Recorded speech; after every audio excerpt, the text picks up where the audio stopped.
অন্নপূর্ণা ভান্ডারের টাকা না পেয়ে তুমুল বিক্ষোভ, উঠল স্লোগান। অন্নপূর্ণা ভান্ডারে আর্থিক সহায়তায় টাকা না পাওয়ার অভিযোগে উত্তর চব্বিশ পরগনার স্বরূপনগর বিডিও অফিসের সামনে বিক্ষোভে সামিল হলেন শতাধিক মহিলা।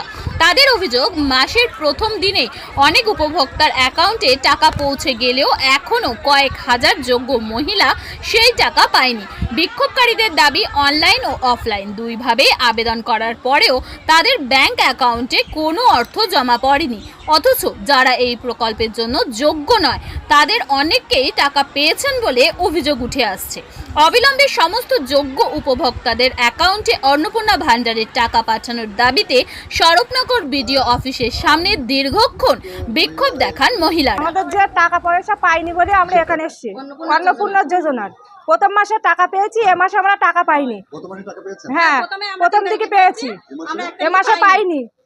বিডিওর কাছে গেলাম, বিডিও বললো যে ও তোমাদের পোর্টাল ধরি তুলে নিয়েছে, আমাদের কিছু করার নেই, আপনারা যান।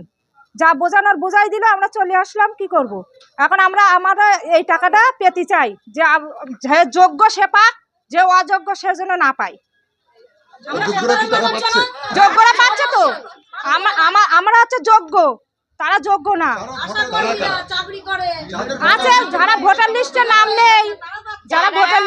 নেই, যাদের একতলা বাড়ি, তারা টাকা পাচ্ছে। আর আমরা গরিব মানুষ, আমাদের টিন দিয়ে ঘর করা, আমরা টাকা পাচ্ছি না কেন?